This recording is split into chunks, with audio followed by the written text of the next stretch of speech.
তো bachelor life আমাদের, বাবা মা ছেড়ে একজন একরকম ভাবে শুয়ে আছি। মূলত আমরা দুই ফ্রেন্ডে থাকি এই বাসায়, ব্যাচেলার।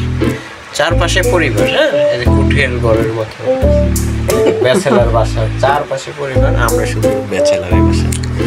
তো আমরা ব্যাচেলাররা এখন অনেক কষ্টে আছি, বুঝছেন। এক জায়গায় গেলে দেখা যায় বাসা ভাড়া দেয় না, কিছু না, তারপরে অনেক যায় ঝামেলা করতে, অনেক একটা ছোট একটা রুম, অনেক টাকা ভাড়া। সো অনেক টাকা ভাড়ার ভিতরে যে আমার ফ্রেন্ড আসলো আজকে বাসায় আমাদের, তো তাকে নিয়ে আমরা শুয়ে আছি। আর আমার এই ফ্রেন্ড আর আমি একা বাসায় থাকি। তো আমরা ব্যাচেলার জীবনে অনেক কষ্ট করি ফ্যামিলিকে ফেলে রেখে। আসলে ফ্যামিলি জানতে চায় না কখনো যে আমরা ছেলে মানুষ কি করি, ঠিক আছে। তো মনের দুঃখ কষ্ট একটু আড়াল করার জন্য আপনাদের মাঝে আমরা ভিডিও করতেছি। অনেক কষ্ট রেখে, এদিকে একটু আনন্দ, অনেক কষ্ট রেখে আমরা শহরে হাসি। আচ্ছা আমি কখনো বিশ্বাস করবেন। আচ্ছা ঠিক আছে, হাসির ভিতরে আমি একটা কথা কই, কত দুঃখ লুকিয়ে আছে তা বলা বাহুল্য, ঠিক আছে।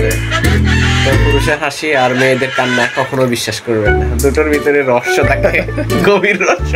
কি বলো বন্ধু, তুমি কিছু বলো। হ্যাঁ হ্যাঁ, ঠিক বলেছেন আপনারা। আমার ঘুমে ধরছে, আমি ঘুমে চোখে দেই না। না কর।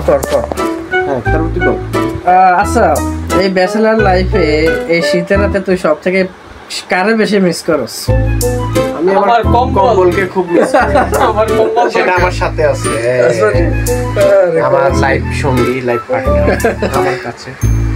আর কি দরকার আমার বন্ধু। অবশ্য বিয়ে শাদী করস না, এমন তো হওয়ার কথা। যারা বিয়ে করছে ওরা তো ভোরে বেশি মিস করে নাকি? হ্যাঁ, আমরা ম্যারিড মানুষ, এই কারণে ভোরে বেশি মিস করি। তোরা তো কম্বল মিস করস, ঠিকই আছে। কারণ ব্যাচেলার মানে বিন্দাস লাইফ, কোনো ঝামেলা নাই আমার। হ্যাঁ, তো আমরা এবার অনেক দিক দিয়ে হ্যাপি থাকি। কি বলো বন্ধু, কি বলো? বলে আমরা ব্যাচেলারে আমরা অনেক হ্যাপি থাকি, আমরা অনেক সুখী আছি, প্যারা নাই, চিল, খাই লই, ঘুমাই, ঘুরি ফিরি, এটাই শান্তি। ডিস্টার্ব করার নাই। আচ্ছা, এদিকে প্যারা তো আসলে মুখে বললে হইব না, প্যারা তো থাকে অন্তরে আর মুখে, ঠিক আছে। মুখে যত বুঝে প্যারা নাই, ভিতরে অনেক প্যারা। না, প্যারা নেই, সকল প্যারা এই হাসি দিয়ে আড়াল করি। ঠিক আছে, তো প্যারা থাকতেই পারে, বাট ছেলে মানুষ ডিপ্রেশন অনেকটাই থাকবে, বাট ডিপ্রেশন থাকবে, জোয়ার বাটার জীবনে আছে, তাই সেরকমই।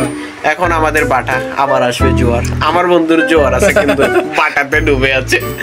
তো এমন জোয়ার থাইকা লাভ নাই, সে আমাদের মধ্যে বাটা লেগে আছে। টাকা পয়সার জন্য কেউ থাকে প্রবাসে, কেউ থাকে শহরে। আমরা শহরে থাকি, আর শহরে থাইকাই বুঝে যে পরিবার বউ বাচ্চার জন্য কতটা মায়া মহব্বত।